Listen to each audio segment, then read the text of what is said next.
chamar aqui o nosso convidado da noite, o José Augusto, que é autor deste livro, Perispírito, Além da Fronteira do Corpo, e é sobre esse tema que hoje ele vai nos brindar com o seu conhecimento, seus anos de pesquisa e sua vivência. Muito bem-vindo, muito obrigada.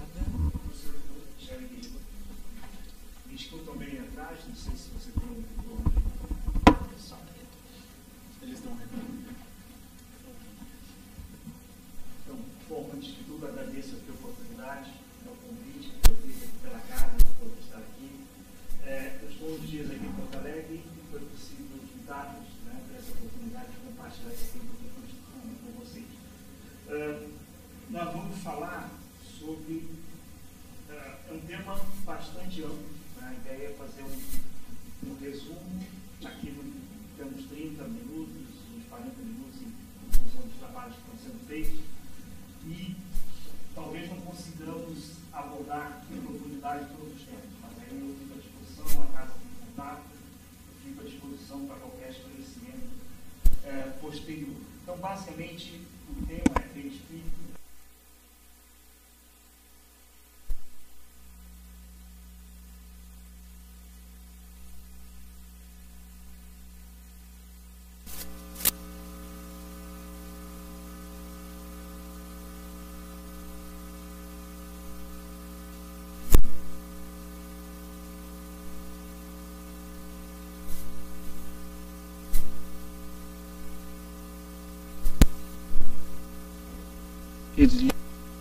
Vamos trocar a bateria então. Pode ser. Deu? Agora sim. Então nós vamos falar, agora fez a diferença. Nós vamos falar do aspecto filosófico. E que é o aspecto filosófico? Como esse conhecimento, o que saber sobre a reencarnação, o que saber sobre a continuidade da vida, para que isso serve para nós, como isso muda e ajuda a modificar a nossa realidade, né? E a nossa condição atual. Então, esse é o objetivo, né? Eu vou ler aqui rapidamente. Em processo de transição planetária, como nos afirmam espiritualistas de diversas partes do mundo, surge o convite para elevarmos nossos níveis de consciência para além de nossa existência corporal, não importando qual a religião ou crenças que nos identificamos ou professamos. Tal convite não se trata de esquecermos onde estamos inseridos ou ignorar problemas e dificuldades em nossa trajetória terrena e ao nosso redor, mas sim um profundo processo de autoconhecimento e, principalmente, a ampliação gradativa de nossa conexão com o divino que existe em cada um de nós. Então, basicamente, é a proposta do livro e sintetizando a proposta do que a gente gostaria de abordar na noite de hoje. Esse estudo, né, falando do aspecto filosófico da imortalidade, o impacto de como a gente pode inserir esse conceito de perispírito, a gente vai falar um pouco sobre o que é. Existindo o perispírito, e para nós que estamos aqui nesse ambiente, menos aqueles que estão pela primeira vez, já acreditamos na existência da alma, na existência do espírito, né? Allan Kardec, no Livro dos Espíritos, nos fala sobre o perispírito, que é esse elo de ligação entre o espírito e o corpo, mas isso precisa e pode ser ampliado, né? Essa viração de realidade, ela propõe a nossa condição de seres imortais. E talvez essa é a diferença de como a gente vive o nosso dia a dia, transformando a nossa maneira de pensar, trazendo essa ideia de imortalidade, ou seja, nós não começamos nossa vida no berço e a nossa vida não termina no túmulo. Existe algo antes e existe algo depois. E como essa realidade que nós estamos vivenciando hoje está conectada com o nosso passado e com o nosso futuro. E como a gente pode buscar a felicidade atual com base nesse conhecimento. Então, a proposta, né, é suscitar uma análise de questões relativas à nossa identidade espiritual, entendermos-nos e aceitarmos-nos como espíritos eternos, né, e aí um entendimento mais amplo da relação nascimento, saúde, enfermidade e morte. Muita gente, quando a gente fala em morte, ninguém gosta de falar em morte, né? ainda, mesmo para aqueles que já estão trabalhando, já estão inseridos dentro de grupos espíritas, trabalhos espirituais. Eu conheço pessoas que entendem, já leram, mas quando entram no tema morte, ainda muitas vezes são tabus. E como a gente trabalha essa ideia de autoconhecimento? A proposta do Espiritismo, ela é transformadora, ela é renovadora. Ela é uma proposta coletiva, porque nos coloca a todos vivendo num planeta de expiações e provas, né, como foi apresentado por Allan Kardec, mas era uma proposta individual, porque cada um de nós tem uma história única. Vivemos juntos, nos relacionamos, mas são histórias individuais. E esse trabalho de esforço e aprendizado de renovação, autotransformação, é individual. Então, essa é a proposta da doutrina espírita. Então, para dar uma visão inicial, né, de uma questão pessoal, que é trazida no livro também, e é parte de toda a experiência que eu tive, que assim, foi um dos pontos que me incentivou a estudar e ampliar trabalhos dentro da área espírita em particular, né? Foi um processo que passei com meu filho. Eu já conheci o espiritismo ao redor dos 20 anos, hoje eu estou com 65, basicamente desde os 32 anos eu venho trabalhando em diferentes cidades, né? Comecei em São Paulo, Joinville, depois fiquei 4 anos aqui no Sul, morando em Canoas, onde eu trabalhava. Depois voltei a São Paulo e tive a oportunidade de trabalhar em diferentes casas espíritas. Mas a experiência transformadora, né, poderia dizer assim, foi em agosto de 93. Eu havia retornado, tinha morado um tempo fora do Brasil, retornamos para uma cidade no interior de São Paulo, que se chama Bragança Paulista, e eu e minha esposa tomamos uma decisão de adotar uma criança. Fizemos a entrevista em agosto de 93, né? E parte da entrevista era para saber das nossas intenções, e o assistente social perguntou como seria se a criança tivesse algum problema, alguma enfermidade. Na mesma hora, até por já sermos espíritas também, falamos que isso não teria problema, porque entendemos a questão da vivência, da necessidade de cada um. E ela fez uma pergunta muito específica: e se tiver AIDS? Minha esposa, de forma imediata, respondeu: não tem problema nenhum, e eu confesso que eu tremi nas bases, né? E aí veio aquele processo interno de, puxa vida, muito lindo, você está falando que é espírita, que é o espírito eterno, e quando a situação se apresenta, vem o medo, vem a dúvida, né? Então foram alguns minutos, que talvez foi uma eternidade para o assistente social que estava na minha frente, mas talvez amparado na força que a minha esposa, de como ela se posicionou, eu também disse sim.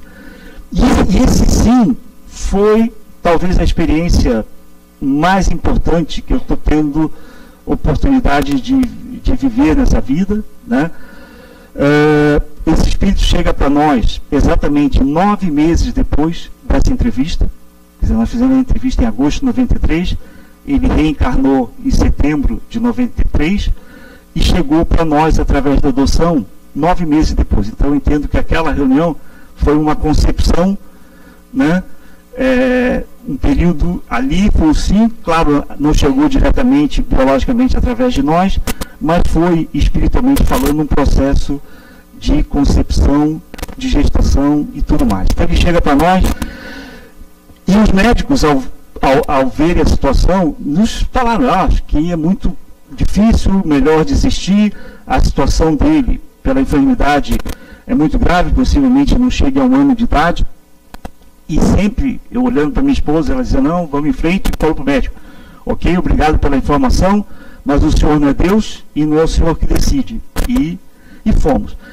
E nesse processo eu fui estudando mediunidade com mais profundidade, trabalhamos muito espiritualmente.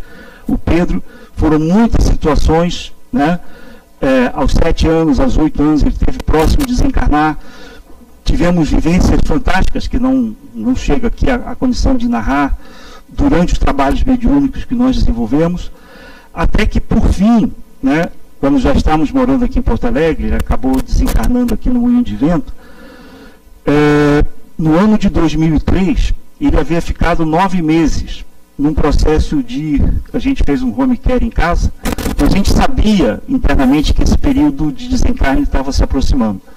Mas, como pai, você sempre pensa que isso pode ser estendido, né? E no dia, após 9 meses, indo e voltando da UTI, vai para casa, volta para o hospital, eu fui me despedir do Pedro. A Paula estava a gente estava aqui na UTI do Moinhos, e ele estava muito debilitado. E possivelmente cansado, uma criança de 10 anos, né, vivendo esse processo, imagino que não era fácil para ele também. E quando eu me despedi dele, ele falou assim: pai, vai me parar muito, né? E me disse assim, eu pensei em dizer, vai para o inferno. Mas Deus veio para mim e disse: Pedro, muda o disco. Isso era uma coisa que a minha esposa sempre repetia para ele. Falei: Pedro, muda o disco. Fala, sai dessa e vamos adiante. E ele falou assim: Deus veio para mim e disse: Pedro, muda o disco. E aí ele disse: pai, para o bem eu digo sim, e para o mal eu digo não. Então, aquelas palavras naquele momento soavam para mim como um fechamento daquele ciclo reencarnatório do meu filho. Era como que eu não queria, não queria negar, né? Talvez não seja o último dia, mas menos de 12 horas depois ele estava desencarnando. Não quero dizer que o fato de conhecer a imortalidade, que não existe a dor. A dor sempre vai estar presente e é parte da nossa condição humana. Mas eu não tenho nenhuma dúvida, né, de confirmar que a experiência prévia que eu já tinha da imortalidade do ser e me deu a coragem de seguir adiante e poder ter essa experiência que foi transformadora para mim. Eu sei que foi transformadora para minha esposa também, mas como eu disse, cada um tem o seu processo individual. Então eu posso falar da minha transformação. E nessa transformação, nós estamos tendo a oportunidade de viver em um mundo que está em transição.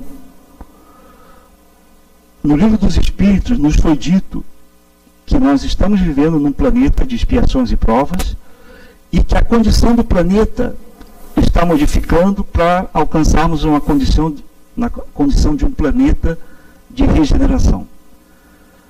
Para chegarmos à condição de planeta de regeneração, é preciso que haja regeneração dos espíritos que estão encarnando nesse planeta. E quem são esses espíritos? Somos nós. Aqueles que estão orbitando como espíritos e esperando novas oportunidades reencarnatórias, nós que estamos aqui, que vamos desencarnar, retornamos nesse ambiente e estamos, cada um de nós, cada um dentro da sua escola, cada um dentro do seu processo, em um mecanismo de transição e aprimoramento e iluminação interior. Então, hoje a gente vive avanços na física moderna que propiciam uma modificação completa do entendimento de matéria e energia. Quando Kardec apresentou o Livro dos Espíritos, matéria era algo completamente diferente do entendimento que existe hoje. A matéria era algo que podia ser tocado, mas não se tinha conhecimentos que hoje estão disponíveis. Né? Desde o início do século XX, já sabemos que existe uma interação plena e convertibilidade entre matéria e energia. E isso não é o importante para nós agora, mas abre perspectivas de entendimento desse complexo que somos nós, seres espirituais que somos nós, que somos mecanismos energéticos. Nosso corpo físico é matéria e energia. Nosso perispírito é matéria e energia. E isso foi dito no Livro dos Espíritos, que nós temos o espírito, que é o ser eterno, que é o que pensa, que executa, que atua, e temos a parte material, toda regida pelo fluido cósmico universal. Então, tudo que é matéria e energia tem a mesma origem. Né? E a física de hoje começa a abrir possibilidades de um maior entendimento disso. Por outro lado, nós vemos uma ampliação dos estudos e falar de espiritualidade, seja em filmes, seja em séries, em livros. né, a ampliação bastante grande de casas espíritas e espiritualistas de diferentes visões religiosas. Aqui não estou falando simplesmente só ligadas ao espiritismo, né, mas toda a crença religiosa que tenha um entendimento que existe uma alma é um conhecimento espiritualista, de qualquer natureza. Então, a nossa intenção é demonstrar e trabalhar a espiritualidade que há em nós. Então, o que nós professamos, ou a religião que a gente goste, ou a espiritualidade que a gente queira desenvolver, é um mecanismo secundário. O importante é desenvolver essa espiritualidade em nós. E a gente viu que hoje tem mais e mais, podemos dizer assim, cientistas, pessoas que já estão trabalhando na área acadêmica. O livro fala aqui do Siegel, do Tyler e do Wolff, são 3 pesquisadores de diferentes áreas, né? Cada um deles desenvolveu estudos dentro de sua área, buscando o entendimento de como essa condição espiritual pode modificar a realidade que a gente percebe. Então, o que está acontecendo? Hoje a gente fala de espiritualidade dentro das casas religiosas. A gente fala de perispírito nos centros espíritas. A gente fala de mediunidade também dentro das casas espíritas. Então, o que nós começamos a ver é que muitos desses temas, talvez com nomes diferentes, eles vão mais e mais serem discutidos e tratados fora do ambiente espiritualista. Tá? Então, o que a gente tem hoje, entende como conhecimento científico, né, ele não dá respostas que são eternas, são respostas para perguntas que já na antiguidade, né, vemos lá os estudos de Platão e Sócrates na Grécia Antiga, de perguntas que estão aí na eternidade para serem respondidas. Nós podemos responder essa pergunta com o conhecimento ou por aquilo que já conhecemos dentro da área espiritualista. Mas isso não é um conhecimento difundido pela ciência. Responder qual o sentido da vida, qual a razão das desigualdades, né? E o que acontece depois da morte.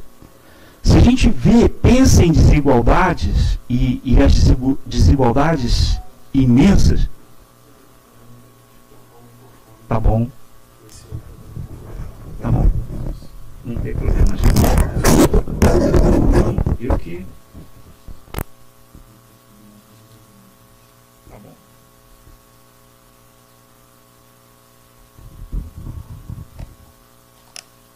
Talvez isso aqui fique melhor. Não tem problema nenhum. Tá bom? Que tá ligado aí, tá me escutando bem? Tá bom, eu manejo um e outro aqui. Que aí saiu, que eu acho que a minha roupa estava batendo aqui também, foi meu casaco aqui. Tá bom.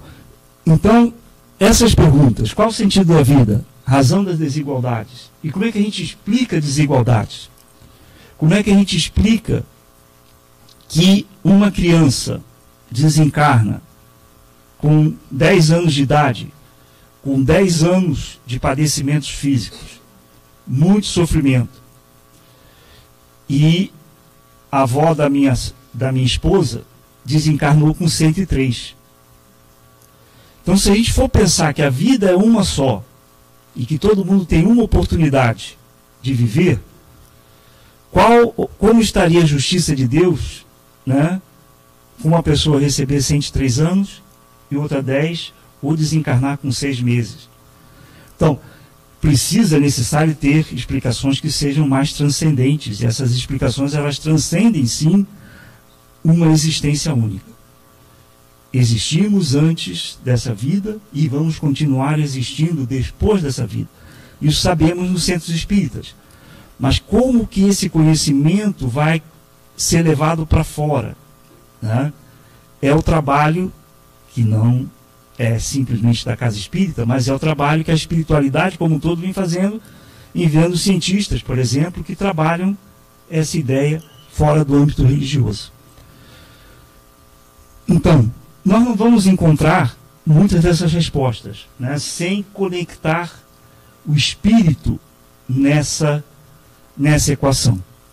Então, na busca por entender coisas que fogem do âmbito da ciência materialista, através da espiritualidade torna-se possível vislumbrar uma integração entre o que percebemos como matéria e o que se move através dela, a alma ou o espírito, e a constante relação existente entre vida física, mente, doenças e morte.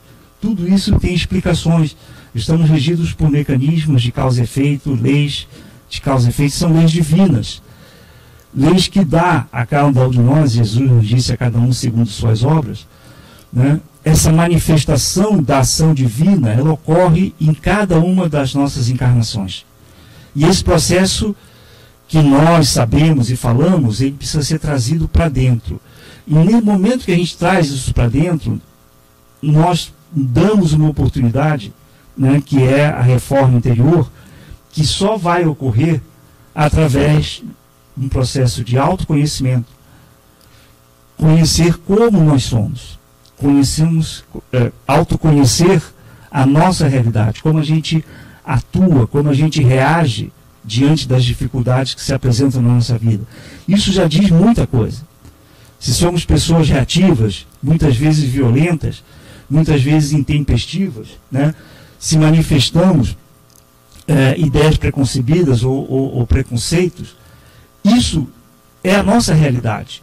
E essa identificação que a gente tem que ter, e ela é individual, esse processo de autoconhecimento ele é necessário, é a proposta do Espiritismo, porque a renovação é individual. Podemos ter ajuda para isso, e muitas vezes as pessoas que estão próximas nos ajudam nessa caminhada, mas a autotransformação é individual, e o processo de iluminação é individual também. Então, indo para fora do corpo, além da fronteira do corpo, né, a gente vai ver que tem muita coisa para ser vista. E aqui eu vou tomar um exemplo de uma fábula indiana, que fala sobre 4 cegos, que eram considerados sábios na sua região. E eles pediram para que cada cego tocasse um elefante para dar uma descrição do que eles viam que era o elefante. Cada cego, com a sua percepção limitada, tocou em diferentes áreas. Um tocou na tromba, outro tocou em uma das patas, outro tocou no corpo, outro tocou na cauda. E mesmo com o conhecimento que eles tinham, eles deram uma descrição bastante complexa e ampla do que eles conseguiram perceber, mas que podemos dizer, era uma descrição incompleta. Ela estava certa e correta e bem feita para a parte que foi percebida. Mas cada um estava vendo somente uma parte da realidade total do elefante. E essa fábula, ela reflete o que nós vemos hoje. Nós conhecemos e podemos ir percebendo ainda, dentro, podemos dizer, da nossa cegueira espiritual, científica, partes da realidade. Não conseguimos perceber a realidade plena da obra de Deus que está diante de nós. E da mesma maneira se manifesta a ciência. A ciência está vendo partes que são certas em determinada circunstância, mas ainda não descrevem o todo. Então, como os 4 cegos da fábula, a maioria está cega diante da percepção e da realidade espiritual. Carecemos ampliar a forma de observar e utilizar nossos conhecimentos de outros pesquisadores e pensadores, unir ideias e assim ampliar a universalidade de conceitos sobre determinado assunto. Hoje nós temos um grande número de informações, livros que são psicografados, diferentes autores, e que, se formos vendo, há uma similaridade grande entre eles, né? E muitas coisas vão se juntando e ampliando o conhecimento que não veio anteriormente. O mesmo processo está ocorrendo fora, né? Em determinados cientistas, em áreas diferentes, ou na medicina, na engenharia, diferentes conceitos se juntando para trazer um entendimento maior do que é o ser humano e como ele se conecta com a espiritualidade que faz parte de nós.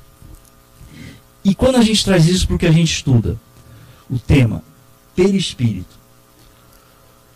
No Livro dos Espíritos, Kardec nos deu essa primeira definição do que é o perispírito. Ele usou peri, que é em torno, algo que envolve o espírito. Então ele diz que é uma envolvente do espírito. Algo que conecta o espírito com o corpo. Formado de uma condição material, né, uma variação do fluido cósmico universal, sobrevive à morte do corpo. Então, quando morremos, o corpo físico desintegra e o espírito segue a vida com o perispírito que foi utilizado na reencarnação, na encarnação anterior. E quando nós nascemos, esse perispírito vai estar sendo modificado para as necessidades daquela encarnação.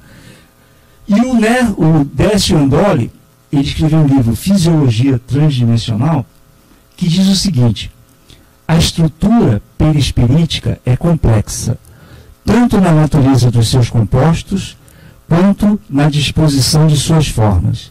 O perispírito é composto de várias camadas de densidades diferentes, que, no entanto, não possuem limites precisos, interpenetrando-se mutuamente. Então ele já traz uma ideia que muitos pesquisadores utilizam o mesmo conceito, que o perispírito não é simplesmente uma região ou algo único e igual para todo mundo. Não. Mas são áreas energéticas que se interpenetram, como se fossem talvez corpos diferentes. E esse conceito de corpos, que já estava presente no hinduísmo, né, já de muitos séculos, eles acabaram sendo incorporados por diferentes pesquisadores. E eu estou trazendo aqui só 3 exemplos, porque a gente vai encontrar isso em várias fontes diferentes. Mas aqui eu trouxe 3 que são só para a gente ver que existe uma similaridade entre o estudo e a análise que cada um vai fazendo. Esse William Tyler é um engenheiro americano que trabalhou 40 anos com ciência de materiais, ele está encarnado ainda, e ele desenvolveu esse estudo chegando em diferentes componentes, que ele chama de corpo espiritual, corpo intelectual, corpo instintivo, astral, até chegar no corpo físico. O José Lacerda, que era aqui do Rio Grande do Sul, né, foi um dos criadores do livro que fala sobre a questão da apometria.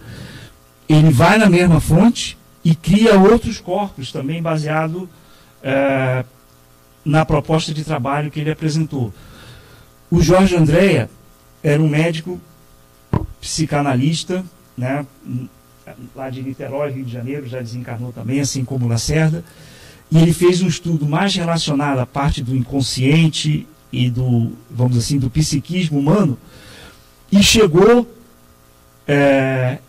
numa separação de corpos e áreas dimensionais, e a gente vai vendo que estudos diferentes, propostas diferentes, pesquisadores diferentes, mas todos caminhando, né, para algo bastante próximo. E o que nós estamos fazendo aqui? Nós estamos sendo educados,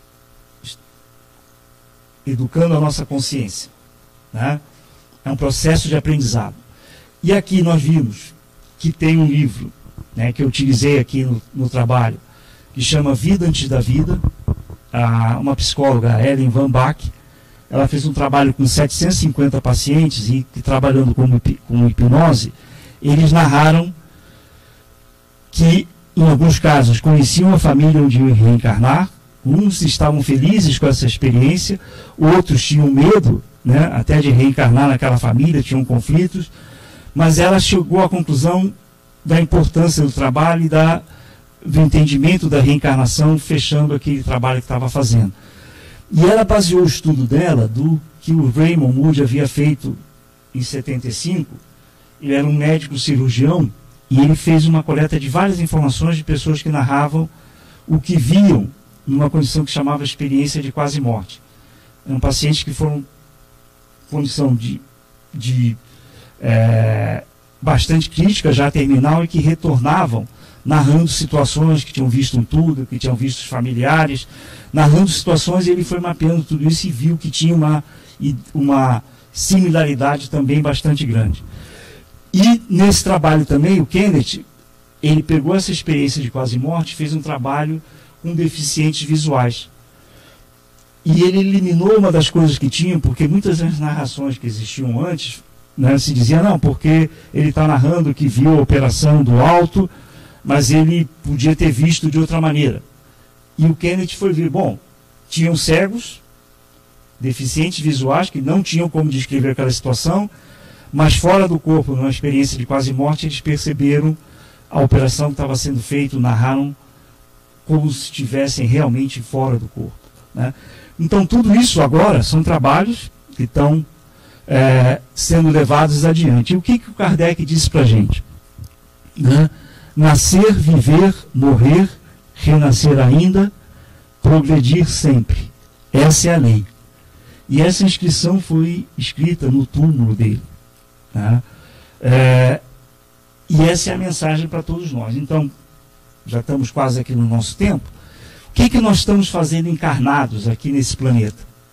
Nós estamos num processo de aprendizagem. Nós estamos aprendendo novas virtudes, a eliminar vícios que trazemos de diferentes encarnações, medos, fobias. Mas esse processo, ele demanda ação e experiências novas que nós estamos vivendo.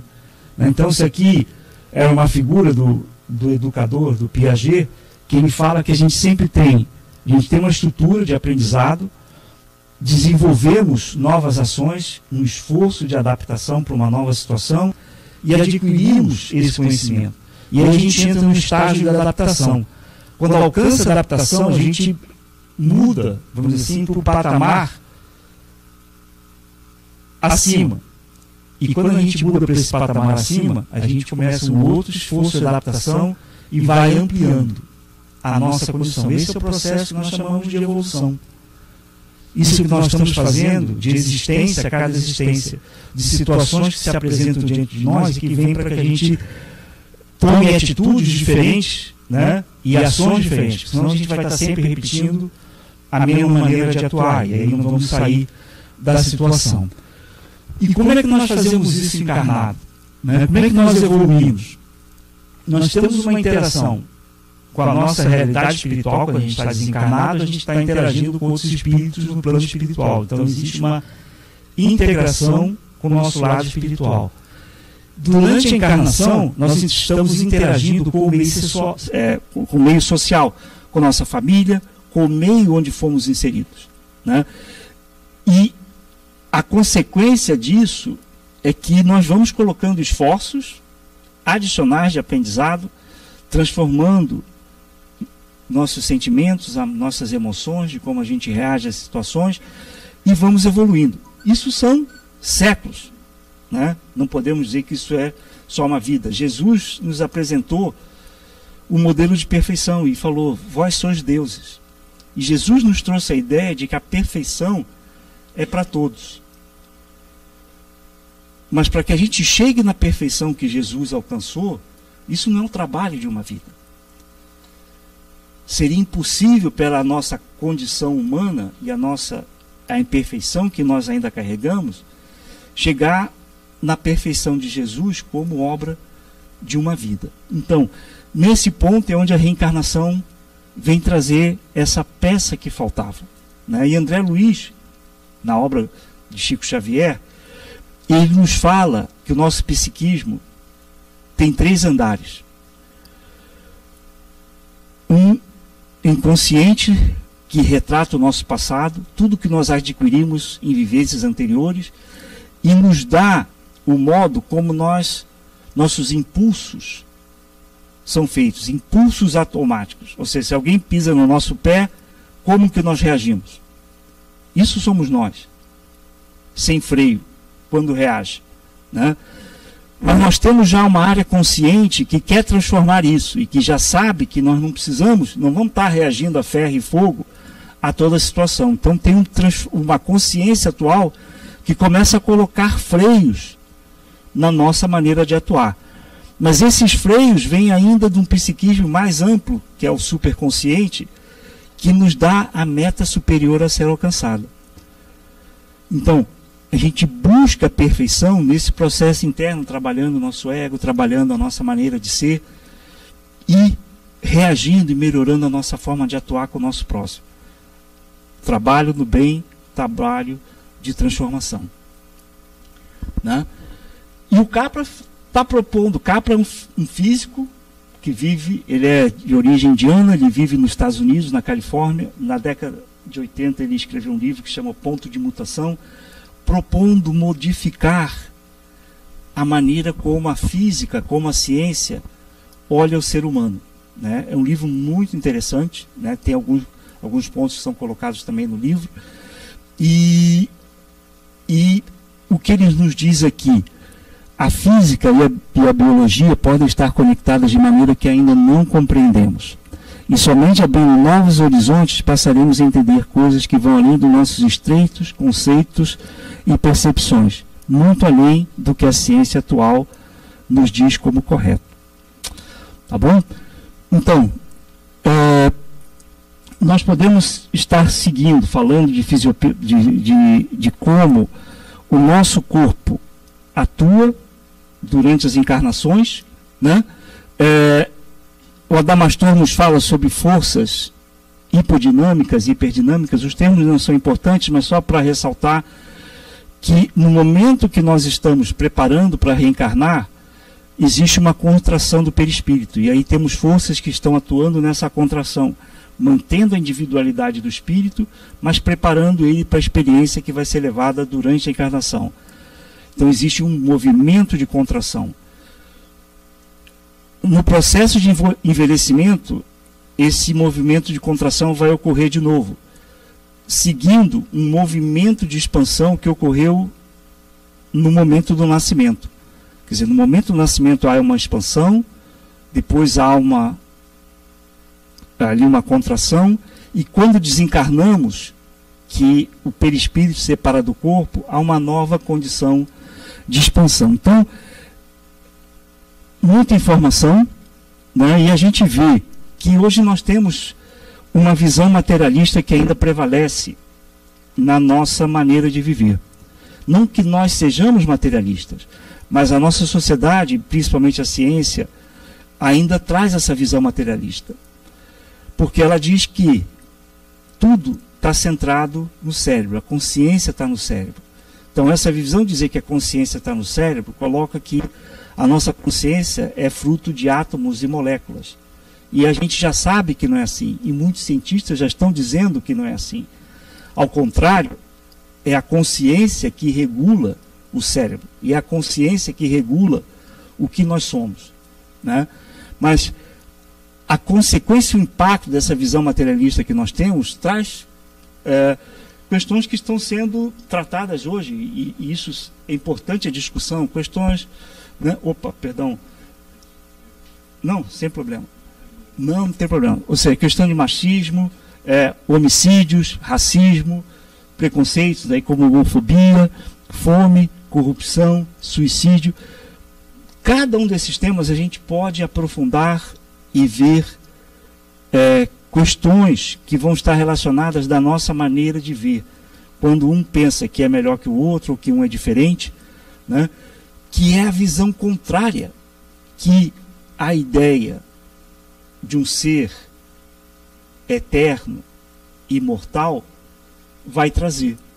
Porque quando nós trazemos essa ideia e projetamos isso na nossa realidade, que nós somos absolutamente iguais em todos os sentidos. Se eu estou encarnado hoje como homem, eu já posso ter encarnado como mulher. Se hoje eu tenho uma condição de riqueza, eu posso ter tido já uma condição de falta de recursos. Então, cada um de nós, na presente encarnação, vive a condição que necessita e foi plantado onde precisa florescer.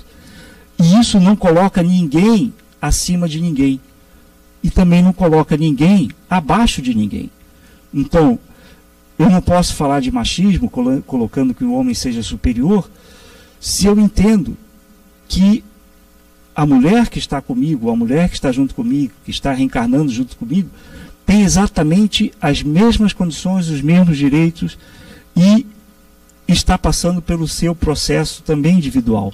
Então, não tem homem e mulher, não tem que é branco, que é preto, que nasceu na China, que nasceu... Isso tudo são condições específicas e a nossa condição espiritual está acima de tudo isso. Então, acredito realmente que parte dos problemas e todas essas dificuldades que a gente vem trazendo e arrastando ao longo dos séculos é parte da condição materialista que nós nos prendemos, né? E a gente precisa se libertar efetivamente dessa situação. Eu já vi que o pessoal já estamos no tempo. Tem só 5 minutos, se vocês permitem, né? É para fechar, é só... Por que eu estou falando de aspecto filosófico?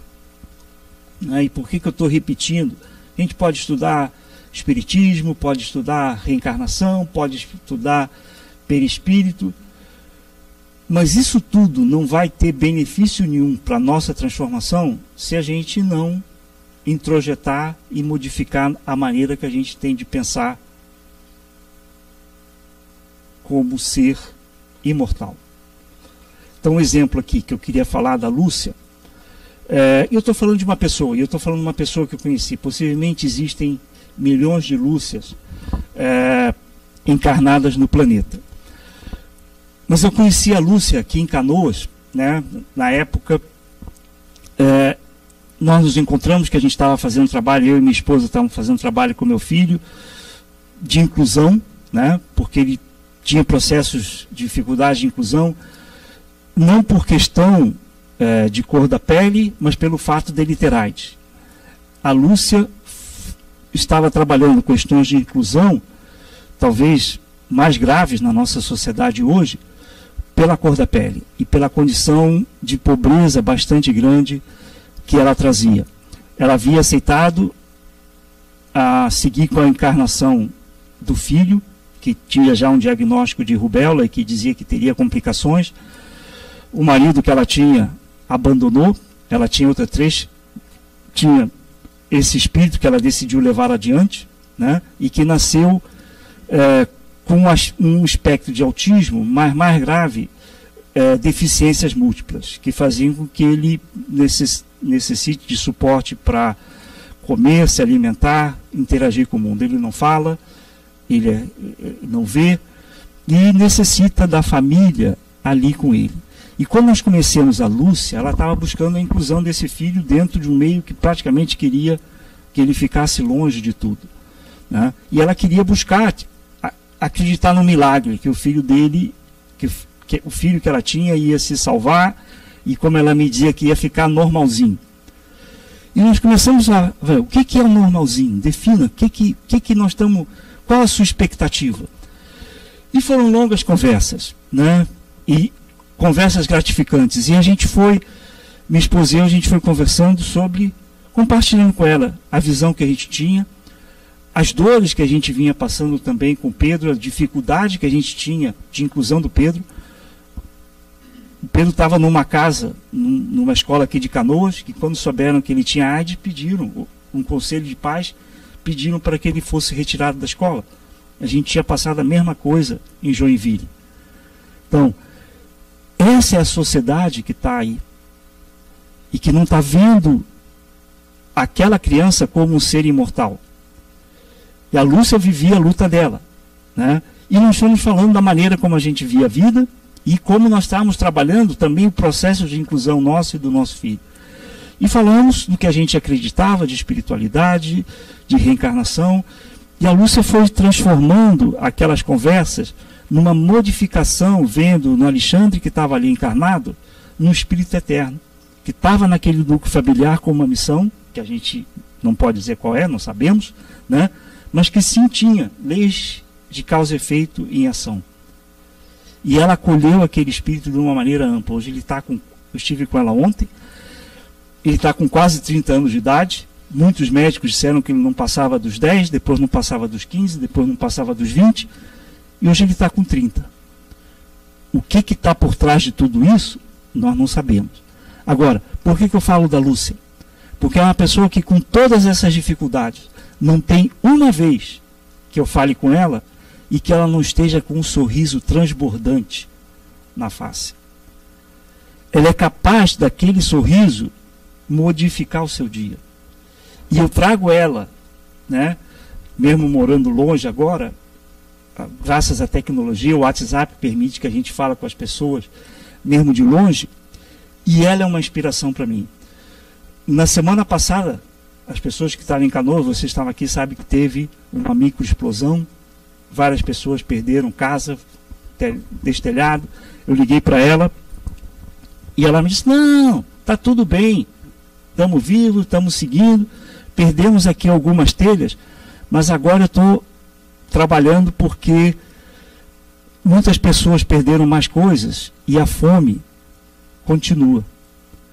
Então ela tem um projeto que chama Comida na Rua, que envolve as mães de autistas, que essa era a proposta inicial, né, trabalhar em prol do próximo. E por isso que eu estou falando aqui, que eu queria dar um exemplo, né, eu estou falando da Lúcia, que eu conheço, de como essa ideia de acreditar que temos uma missão ao estar nesse planeta. A gente não veio aqui a passeio, não estamos aqui numa colônia de férias. Cada um de nós tem suas dores, cada um de nós tem suas necessidades, mas cada um de nós cumpre um plano divino. E esse plano divino, ele precisa ser valorizado. Muito obrigado.